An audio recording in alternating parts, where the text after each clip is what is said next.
This is a marinated turkey tenderloin. I'm searing it before I roast it. It's gonna go on top of these here veggies, and then we're gonna cover it in foil. We're gonna bake on 400 for 40 to 50 minutes. The marinade consists of fat-free Italian dressing, balsamic vinaigrette, seasoned salt, garlic powder, garlic pepper,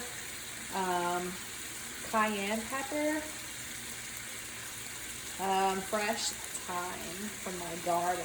It's dried. I dried it this year, y'all. Yeah.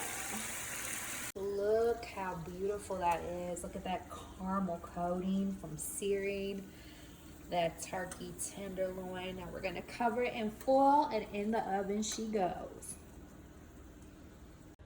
Next up, I got this roast on sale, and I'm gonna cut this roast up and I'm gonna make a beef stew.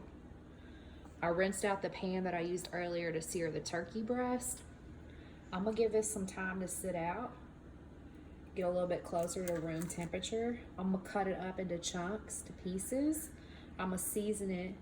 I'm gonna put a dash of oil in that pan. We're gonna sear the meat, and then we're gonna put it in the crock pot. And it's gonna cook all night long, and it's gonna get so juicy and so tender.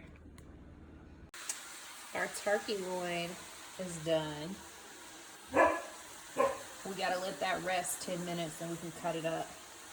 To go with it, got a bag of frozen